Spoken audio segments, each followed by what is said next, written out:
how's it going, guys? Tone Fernandez here, testing out the audio. Awesome, guys. Welcome to day 2 of our 5-day challenge where we're teaching you how to start on social media. Yesterday we went over where to find your target market. What are some, how to identify who your target market is? What are some characteristics that they have? Who's most likely to buy your product or service? Starting with you, making sure that you can start with people who are like you.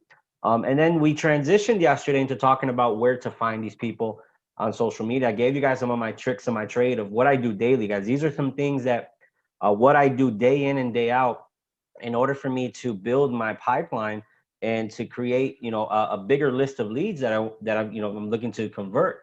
And I gave you guys 6 of those tricks on how I do that. And these are things, yesterday I gave you guys things that are part of my daily method of operation. So when I sit down at my desk, I'm here at the home office. Yesterday I was actually at my office, that I look and I say, okay, I need to knock out this, and this. These are actionable items that you can do day in and day out. One of the biggest problems that we see in this industry is people who are only result focused, and then they end up getting in this ball of frustration. And this ball of frustration is, man, I didn't get a result today. I didn't get a result today. But the problem is they never do the activity needed over time to create the result. So every day they go out there and they're just, they're number one, they're frustrated. Number two, they have like this commission breath on them. So when they do talk to people, they don't say the right things. So they're not building a pipeline. One of the concepts that I love to teach is, hey guys, the results that you want to get are going to be found in your daily activity. They're going to be found in, hey, making sure that every day you do this activity no matter what. That is what entrepreneurship is. That is what prospecting is. It's not one event like, hey, I posted this video online and all of a sudden, I got this many people interested in my opportunity. Guys, that's an anomaly. That rarely happens. And if it does happen, it happens to the people that have been building a brand for a long time. So for you, you have to understand and recognize that and say, okay, I just need to stick to some daily actionable items every day so I can start building the list, so I can start building the brand, so I can start building authority. So yesterday in day 1, I went over target market, but then I also gave you actionable items that you can do to start building your list. And when I say building your list, I always mention that there's 3 parts to marketing, no matter where you're marketing, online, offline, no matter what business. It's build, engage, and sell, right?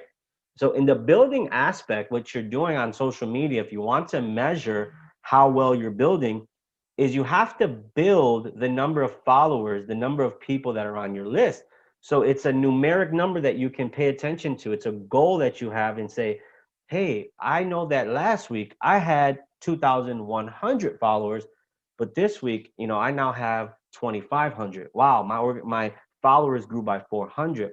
That's a way where you can measure that if you're building on social media, is because you're increasing the number of people and the audience that you have. Now, yesterday I gave you an idea where to find these people and how to identify the right people to add. Because one of the big problems that we see is people add anybody, right? They'll add everybody. They just hit add, add, add. And then what ends up happening is when they reach out to these people have no interest, right? It's like, it's awkward, it's weird. They're not even open. They're like, why are you reaching out to me? Because those people have no prior interest. There's no connection there. But when you add massively in your target market to your friends list, let's say on Facebook, then when you reach out to them, the conversation is so much more smooth, guys. It's like, oh yeah, oh, I actually love that. And even if they're not open, they're usually already doing what you're doing, or they already have somebody, but then the conversation still is just always smooth. They even thank you a lot of times. Hey, thanks for reaching out to me. And then what ends up happening, it creates just a database of people that you can connect with. And then in the future, a lot of times they circle back around. They say, hey, listen, what I was doing or the product I was working in was, kind of wasn't working for me. I know you mentioned that you have this product. I want to try it out. So a lot of times when you build in your target market, even the people who say no, they still understand. They're still, eventually come back around. They're still open. So the whole gist of it is how to build a big list, friends list of the right people, right? Of the people that are more likely to buy. You're basically putting the numbers in your favor to convert your audience, your friends, to clients, recruits, or signups in your business. Now, once you start to get the hang of it, and I kind of share my story. When I first learned this a few years ago, I said, okay, let me just focus on step 1. And step 1 was going out there and adding the people and I didn't know what to do after. So I was like, man, this is good. I'm adding a lot of people, and I still saw results because sometimes when you add the right person and they see your stuff, they're like, oh, let me ask them some questions. But when I got in the inbox, I was like, how do I communicate with these people? What do I talk about? How do I approach these people that I just added? So today, guys, I'm going to go over a simple framework that's going to allow you to convert these people into clients, recruits, or signups, how to do that, how to give yourself the best opportunity to, and how to identify who doesn't care, right? So you can stop wasting your time with the wrong people, how to follow up with those people, and then how to get the right people who are interested and convert those as well. And the reason why I say that, give yourself the best option, the highest conversion rate, is you can't guarantee you're going to convert people, right? There's no guarantee that you're going to convert people. But compared to what normally what people do, right? What do normally people do? Let's take a step back. Well, network marketing, normally what people do is they'll initially message you something weird like, hey, I'm working on this project and I thought you want to take a look. Here's the link, right? Well, what that does is, can it convert? Absolutely. Yeah, it could possibly convert, but at an extremely low rate. It's more likely you're going to get people blocking you, you're going to get people not liking you, and people are just they're going to look at you like, man, he or she's very distasteful how they approach people. So the method I'm going to teach today, it give you the best opportunity to convert, and it all has to deal with your target market. It all has to deal with how to identify and how to communicate with those people that you've already identified from day one.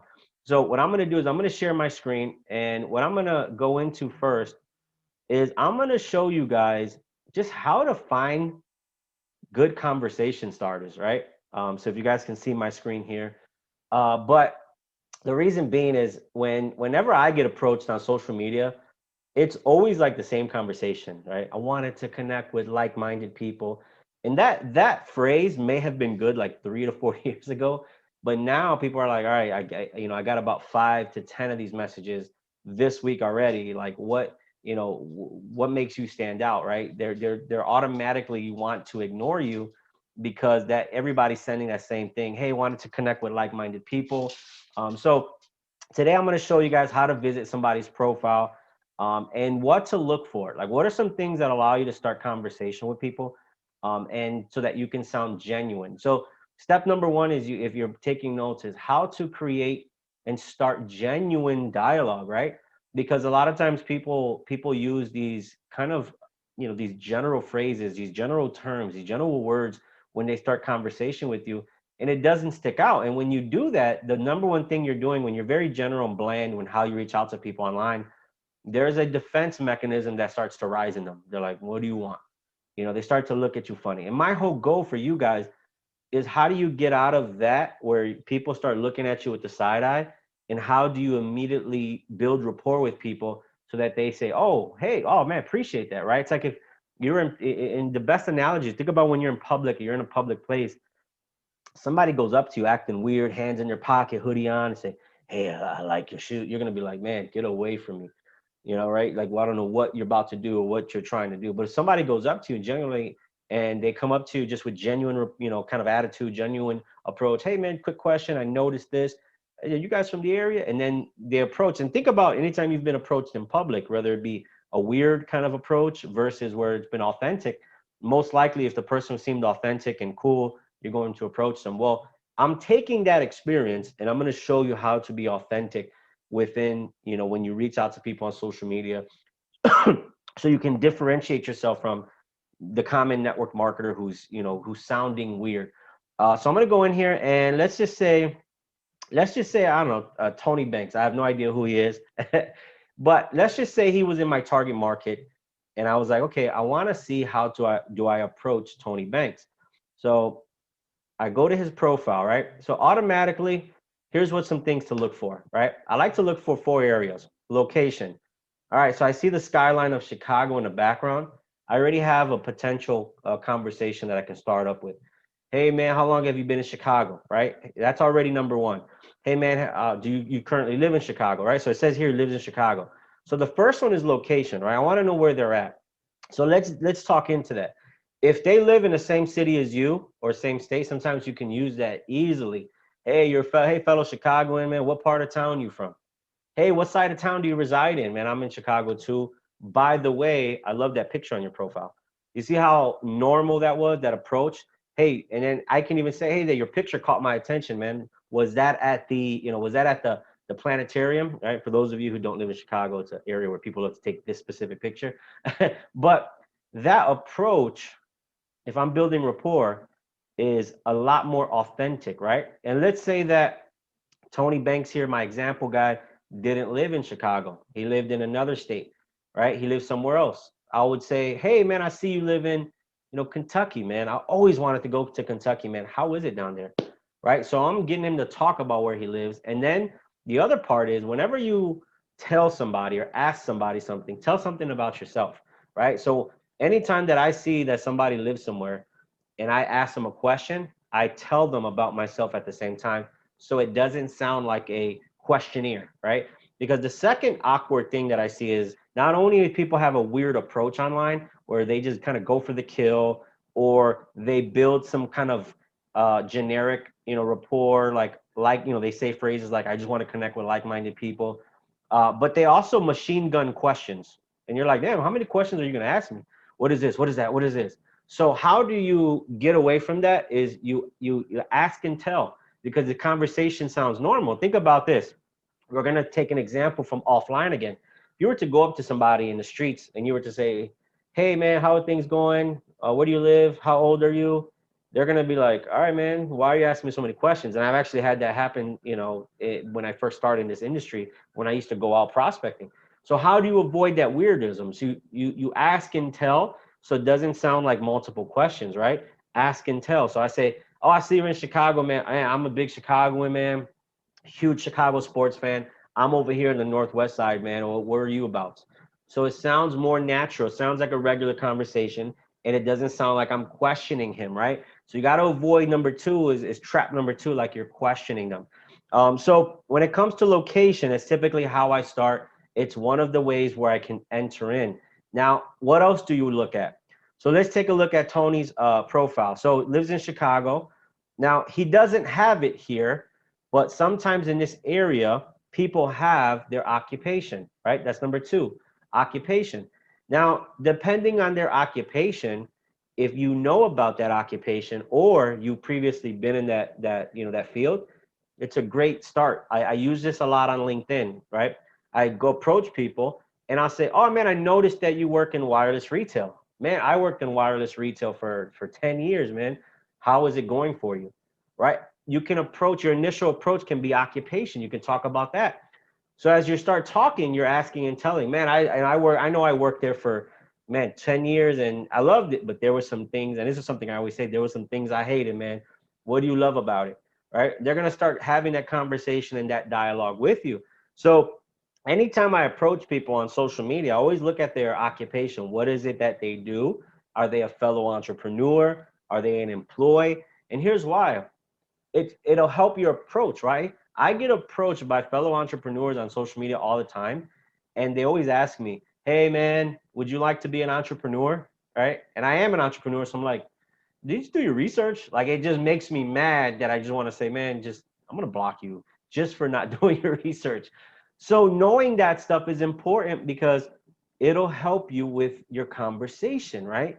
If it, instead of that guy approaching me saying, "Do you want to be an entrepreneur?" He may have said he could have said, "Hey man, I noticed that you're in business, man. You ever thought about starting another one or diversifying your income?"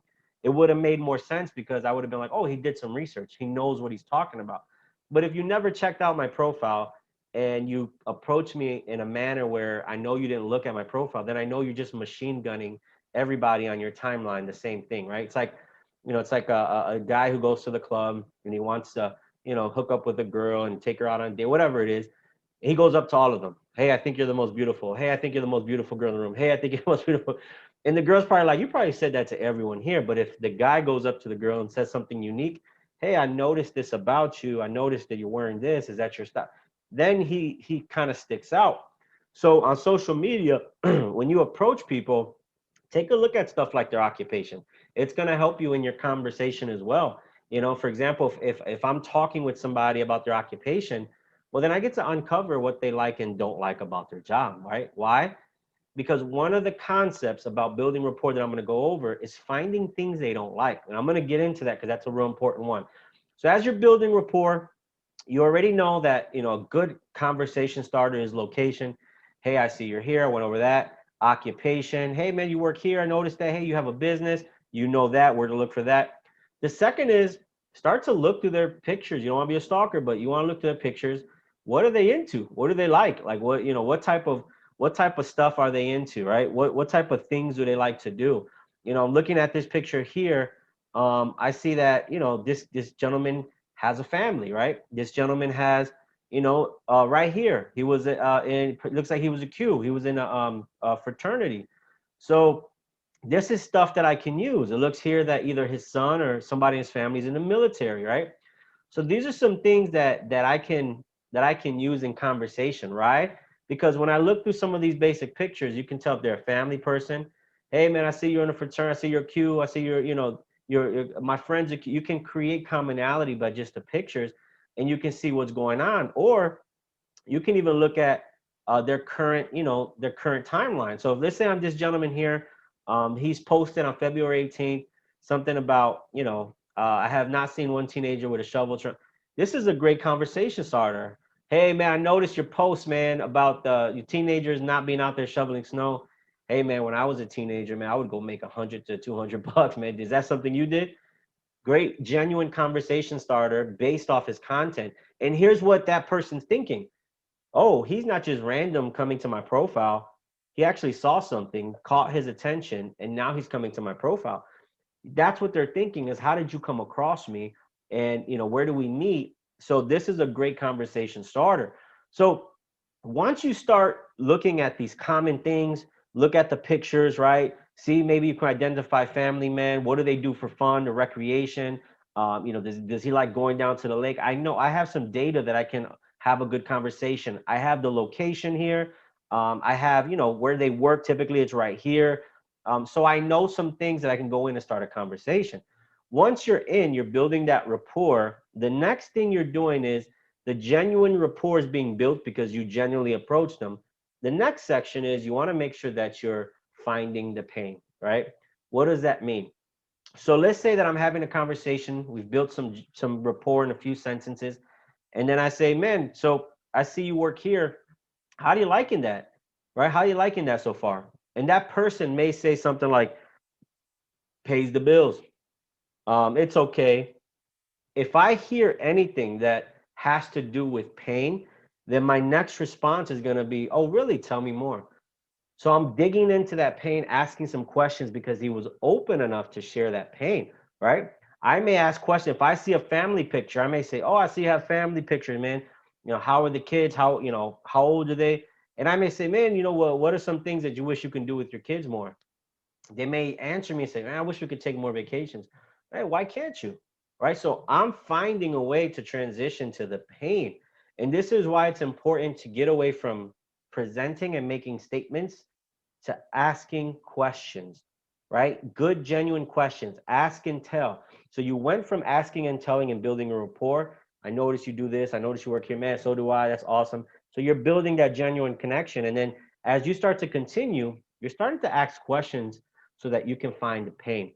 You see, the whole concept of social media prospecting and prospecting in general is you got to separate yourself by the people who make pitches and who offer you a solution, who offer, or not even offer you a solution, they just make a pitch to you. They don't know what you want, they don't know what your dreams are, versus the people who find a quick pain. By the way, it doesn't have to take weeks, days, or even months. You can find this in a few minutes, right? If you ask the right questions. If you ask the right questions and you find the pain, then what happens, it makes your offer that much more powerful. So number two is create a list of questions, and I'm going to give you some. So let's say it's for opportunity, right? You want to approach somebody for business opportunity. Hey, do you plan on being at your job the next 10, 15 years? That's one. Man, how is your job going? Something simple. Hey, are you retiring there? Right? Do you like or love your job? Right? What are some things that you can change about your job? Like, I'm asking these simple questions once I have that conversation about them. If I see that they have a family, hey, what are some things you like to do with your family? Oh, really? Would you, how often do you get to do that?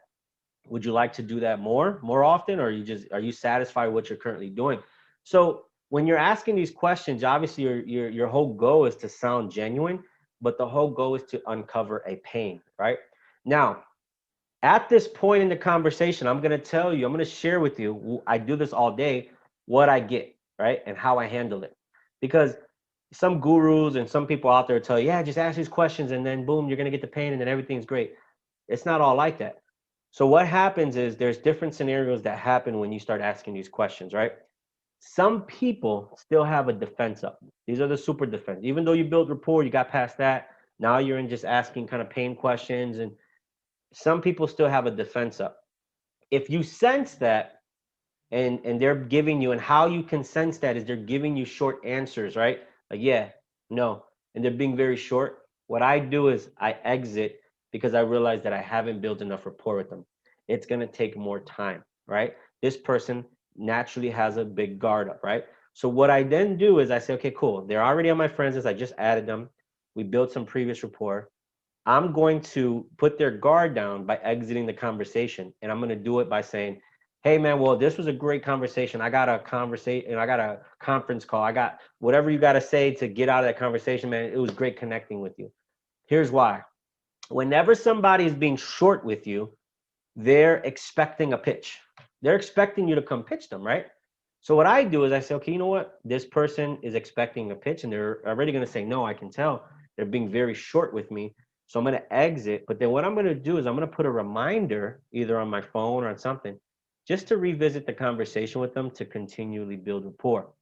So what ends up happening is now that they are my friend, now that they're on my friends list, the rapport is being built a few ways. They're seeing my content and that wall starts coming down a little bit. Oh, this person seems cool, right? They're adding good content. Okay, right? There's a little bit down. Then I keep in touch with them. I comment on their post. So you just became my friend. I found you. You're my target market. I had a brief combo with you. Now I know that when I see you're on my timeline, mark it. Hey, comment on his post. So what I then do is I start commenting on their post. Bro, love this picture of you and your family. Oh man, that party looks fun. What ends up happening is brings down another level of that, suspiciousness. And I'm actually becoming their friend at this point. Because think about this, social media is the fastest way to become somebody's genuine friend and warm market. Well, how? You contact them, you see them on your timeline, they see you on their timeline. And then the third one, I just message them every now and then, right? Just to see how high that guard is still up. So for example, I was talking to Tony, let's say he was being short. Let's say 3 weeks later, I say, you know what, let me go to Tony's inbox. Hey Tony, what's up, man? How are things? He may say, man, good. We start a comment. By the way, saw your last post. I thought it was awesome, man. And then I may say, hey, by the way, how's the job going? Right? I may revisit the pain that I was trying to get off of him. And then when I ask that pain question again, it's either going to go two ways. Short again, still guard, or he's going to open up because he feels like he knows me. Over the last 3 weeks, we've built some rapport in our timelines, me commenting, him commenting, me messaging him. So there's either two ways. Depending on how he responds, if he's open, I'm going to continue in the pain. If he's still short, cool. I'm going to continue the process all over until that guard is fully down. Some people take more time than others. Now, let's talk about the other scenario. What if he loves having a conversation with me? He's spilling all the beans. He's doing this. He's doing that. Well, I'm going to share with you what to do next. So as you're building that rapport and as you start to ask the pain questions, as soon as you identify that pain question, you got to start digging deep. That's the route you're going to take in the conversation, right? The whole goal is you don't proceed until you find that pain, right? The pain is almost like they just open the door, right? When you're talking to people, and this is offline too, when you're chatting with people going forward, I want you to think, am I getting the pain? And here's why the you guys hear the guru say, and I back this 100%, do less talking and more listening. Because people are giving you the ammo that you need in the conversation. The problem is, network marketer, we think this, all these facts and me presenting and me talking about my company and this cool, sophisticated manner is what's going to get people interested. No, it's not. It's you literally shutting up, becoming a consultant and saying, God, tell me more. Really?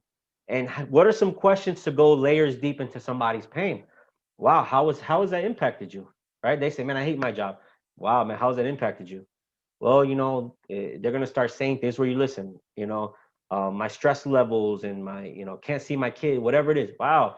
And how does your kids feel like about that? Well, my kids are, they're so, they just hate it. They don't get a chance to hang out with me. My daughter told me this. Wow, how has that impacted your relationship? So now all I'm doing, this is a concept that I learned from my mentors. I'm taking their pain that they told me they have, and I'm just putting it right here. Because the problem that we have in life is that people become so immune to their pain that they don't want to do anything. And sometimes a simple conversation with somebody will make you realize that pain and make you realize, man, I should do something about this, right? Think about the story of the dog on the porch. There was a guy who used to walk past his house every day.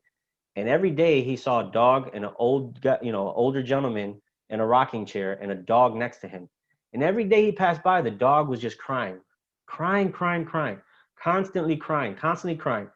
After so many days of walking back and forth, the gentleman stopped and said, hey, sir, why is your dog always crying now on here? And the old man tells him, you know what? He's laying on a nail and it hurts him. So, he cries. So the guy's like, well, why doesn't he just get up? And he said, well, it doesn't hurt bad enough for him to get up and move. And a lot of times in our life, in the lives of our prospects, it doesn't hurt bad enough yet because they're ignoring it. So they don't do anything about it. But somebody like you comes along in their inbox with a consultative approach and just listens and says, man, what are you going to do about that, man? How soon do you want to change that? What are some solutions that you have? Who's in your corner? Then they say, I don't know, right? So now you're digging into the pain, right? You're digging levels deep into the pain. And when you feel comfortable enough and you've gotten several layers deep, and by the way, guys, this is not a long, this is 10, I've had these conversations in 10, 15 minutes. You've gotten layers deep. Here's where phase 4 comes in. Phase 4 is my favorite. Why? Because you're not selling, you're not pitching, you're not, giving 1,000 facts about your network marketing company and product and service and the ingredients and ground floor and all, none of that. All you're doing is saying this: if I can show you a way where you can transition out of that job, right? Let's say their pain was, hey man, I can't lose weight. If I can show you a way where you can, follow this system and you can be at the weight level that you want so you can play with your kids, is that something that will help you? If I can show you a way where you can get rid of that embarrassing acne or that skin problem so that you can be more confident in pictures, would that be of value? If I can show you a way where, hey, maybe you can't travel all you want with your kids, but I can give you an opportunity to find some extremely affordable travel and then you can make money doing it, would that be of value? Right? So instead of pitching, you're providing a solution to a problem that they desperately want to fix. And that's the difference between being just somebody who, spams people versus somebody who gets conversion on social media, right? And here's what's going to happen: you're going to get higher conversion because you're not pitching people for a selfish reason, right? Like, I need to hit my promo. And I get somebody inboxed me the other day and they said, I'm two clients away from hitting my promo in my network marketing company. Can you help me? What do I care about your promotion? What do I care? Well, how does that help me? Because you got to think about with them, what's in it for me? People don't care about you. People want to know what's in it for me. So when I talk to somebody on their inbox and I'm typing, I'm finding that pain, I'm coming alongside them and I'm being very empathetic and I'm saying, wow, I'm taking them deep. Then I say, hey, let me help you. I think I may have something. Listen, I've been using this product and it's helped me do this. If you want, I can share it with you. You know how nonchalant that sounds, right? And it doesn't sound weird, cheesy, or doesn't sound kind of like, what are you trying to sell me? It sounds like, man, this guy, this girl, they genuinely want to help me. They genuinely want to see me, hit my weight goals. They genuinely want to see me transition out of that job. And then the way I pitched it was so laid back that they're like, wow, that doesn't seem like you have commission breath, right? Hey, listen, this program that I've been using, this company that I've been partnering up with, and they have this great program to help you transition out of your job. If you want, I can share more information if you want to check it out. And think about that. I said, check it out. There's no commitment, right? So a lot of times in network marketing, we throw around this join, right? We join my company. I have a company that I joined, right? Well, as soon as you say join, I'm thinking cult, right? I'm thinking like, whoa, what did you join? Like, what type of Kool-Aid do they have you drinking, right? So what you want to do is refrain from that hardcore language of like, damn, they feel like they have to. And your whole goal is to have them check it out. Hey, are you dealing with this situation? Listen, I may be able to help you. I've been using this skincare product that, man, it's worked wonders for me. And I'd be happy to share it with you if you want to check it out. They're going to be like, damn, yeah. Non-commitment language. I'm like, dang, I'll check it out. Yeah. Show me. How do I check it out?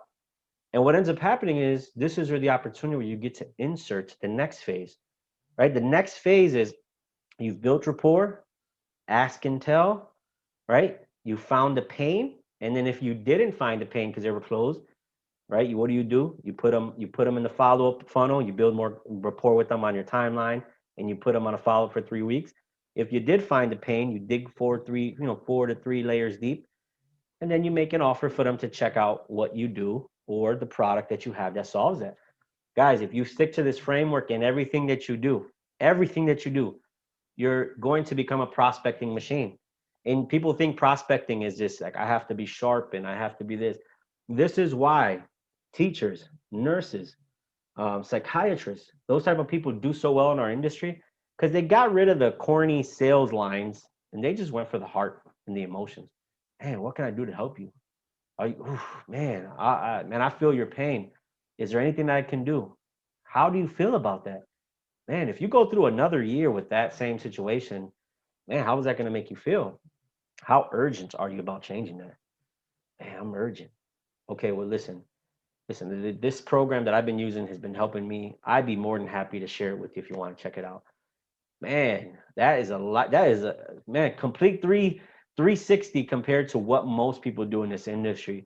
And it takes a little bit of time, 10-15 minutes, but guess what?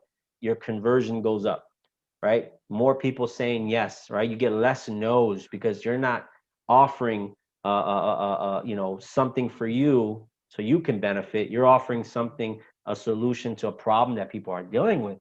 And this is how you deal with that. Now, the next part about that is just organize, right? Not everybody who you show the opportunity to, who says yes to checking it out, is going to join, right? So your expectations have to understand it's still a numbers game. Your people that were closed off, make a list. So you got to make sure the next part is you got to step up your professionalism in this industry, and you got to keep a record of your people. So I'm going to show you my master follow-up list. Or if you're on here, hey, you know what? Let me see. Let me go on my Google Drive. But the reason I show you this, guys, is these conversations I'm having are every day, right? I'm adding people, my target market every day, and then I'm having conversations with people. But if I commit all that to memory, then I'm just gonna have like my brain overload is gonna happen, and I'm not gonna be able to. Let me let me pause the share real quick. I'm gonna open this so you guys can take a look at my master follow-up list. So you guys can kind of see it's simple, it's not complicated, it's not automated, but for those of you out there who want to see something basic that you guys can eventually use, I'm going to show you this because this is something that I started using a while ago, and it's actually helped my conversions tremendously. All right, let me see if this is it.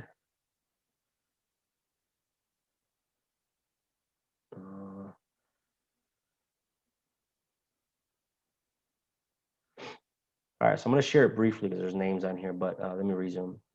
So I'm going to explain it to you in a few seconds. Name of the prospect, right? Left column. First column, first follow-up date. Second column, second follow-up date. Third column, third follow-up date. Fourth column, fourth follow-up date. And then I put them on a 3-month follow-up. I have notes right here so that I know what the last conversation I had with them. Now, I have a bunch of people on this list, as you can see. Probably saw your name on there. But the whole reason I wanted to share that with you guys is as soon as somebody says I'm open, I don't leave it here. Dump it on there, right? Dump it on there. They said, hey, follow up, they were being short. They didn't want to, they didn't want to give me their pain because they were being short. Still put them on there, right? Put a one first follow up. I'll put in the notes, was being very short. Just build more rapport, right? They're watching the video that I sent them, or they said yes, they want to check it out. Put their name, first date follow up, says hey, sent them the video, right? So then I know the next date two follow up is going to be, hey, is he checking out the video? So I just wanted to share that simple framework of how to get more people, to how to talk to people and get more people to say yes, and how to make offers instead of making pitches. So you went from your target market, right? And you said, well, how do I contact these people? Right? I'm nervous. Like, what do I say to them? Then you said, okay, I know how to build rapport. I know how to check out their profile. I know how to look at some things so that I have some ammo to go in their inbox with. And then once I'm building rapport and they seem open to chatting, I know how to ask and tell, right? Hey, I live here, you live here. Man, I always wanted to go there. Oh, you work there? Man, I have an uncle who works there too. And then you find the pain. Man, how is so how is it working there, right? Now you know how to find the pain, you know what questions to ask. And then once you find that pain, now your antennas are up, right? You dig several layers deep into their pain. And it can work, like I said, with your opportunity and with your product, right? Even, I see people in weight loss, whenever you approach people and you have a weight loss product you want to sell. Oh, I saw you're on I saw you working out in your photo, man. What kind of workout do you do? And then I say, oh, for me, I do, I personally, I do this workout, man. How long have you been doing it? Man, oh really? Yeah. So how's it? Have you had any challenges? I know I had some challenges. I hit the plateau a few months ago. Yeah, me too. So what are you doing to get past that? What? I just found the pain. Yeah, yeah. I got past mine in a few days. Are you still dealing with it? Right, man. So what do who's in your corner? Nobody. Man, listen, if I can show you a way where, it can help you get past that plateau with the program that I was using, man, I loved it. You'll probably like it. If you want to check it out, I can share the information with you. So it can work with a product or the opportunity. You just got to know how to uncover. Now, here's what I'll leave you guys with. This takes practice. So you're not going to be as good as I am. Some of you probably are even better than I am right now, but it doesn't matter where you're at right now. You need practice. And here's a philosophy that I want you guys to leave this challenge with today is when you go out there and you implement what I just taught you and you fall on your face and you mess up, that's not a failure. That's practice, right? Every time that you send out a message and it doesn't work out, or somebody says no, and this and that, man, it's not as smooth as I thought. It's a learning lesson. Take a notebook, right? I have my notebooks. And every time that you're in that scenario where you face a wall, write down the scenario and then you write down possible ways to get around it. Maybe I did this wrong. Maybe I did that wrong. Here's why. Your next approach, you get that same exact scenario, you already have the solution. You know what you did, right? So my point is when you go out and implement, don't beat yourself up. Because how did we all learn? How did the best of the best and Cesar Rodriguez, the best prospector in network marketing, learn? Is he went out there and he failed and took the data and then went back, created a solution, and then went back and tried again, just like everything else in life. So this format that I gave you, you're still gonna have little bumps and hiccups here and there. Take the data, come back and say, what can I have done better? What didn't I say right there? And then go back and implement. Those practices are what's going to get you better, not just learning it, hearing it right now from me and then saying I'm the greatest now. No, it's learning it, implementing, taking the data, going back, implementing more. That's what's going to make you good, guys. That's what, when it comes to LinkedIn, I've recruited dozens of people on LinkedIn, and everybody always asks me, how did you do it? I started with the script, realized that script was trash, adjusted it, started getting people responding. Then I realized, oh wait, this script gets people to respond, but it still needs some improvement. Then when I started getting people to respond, I was like, man, for some reason they're not, converting. Started tweaking the process, asking for their number, email, or maybe I should email them, maybe I should send them the video direct. It was trial and error until I found something that worked for me. So for you guys, take this skeleton of this framework that I give you, implement it, adjust it so that you can start collecting the data you need and go out there. The number one mantra that you should have in your head going forward is every day I'm getting better and better. Every day I'm getting better and better. The only time you're not getting better and better is when you stop. is when you say, oh, you know, I'm going to take these 3 days off and I'm not, you know what, I'm frustrated, so I'm going to stop. That's when you're not getting better and better. You're declining now because you're not practicing. Just like sports. I don't care what athlete, how great they are is, if you give them extended time off from making, you know, in basketball from making shots, when they get back on that court, they have to get back to where they were to practice, right? And the reason why is because they stopped. They took a year off. I was watching The Last Dance with Michael Jordan, and when he left, baseball, yeah, he was the greatest player. Came back, still did well, but he said it. He said my legs weren't there, my stamina wasn't there. I didn't have my basketball legs, right? Why? Because he stopped playing basketball to play baseball for extended periods, so he wasn't where he wanted to be. So for you guys, you just need every day to go in there and get better. Get better. Don't stop. Don't quit. Get better.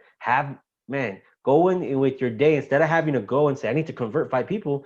Too much pressure on your head. Say, I need to get better. I need to practice with 20 people, right? And what ends up happening is it becomes second nature to you. Just like when you had your first job, just like when you got your driver's license, just like when you rode your bike, whatever you did in life that you didn't do well at, and then all of a sudden you're like, oh, I could do this with my eyes closed. You can do that in this industry too. You can do that with prospecting and recruiting too. So just wanted to leave you guys with that. I'm excited about day 3. So here's my call to action. Go add your teammates. If you're in network marketing, you have a downline, sideline, somebody you say, man, I want them to get this information so that we can explode this year in 2021. Add them to the group, tag them on day 1, then tag them on day 2, so we can really get this message out there to the industry. Appreciate you guys. Right now I got to go handle some things. And congratulations for those who have completed day 2 of the 5-day challenge. Peace.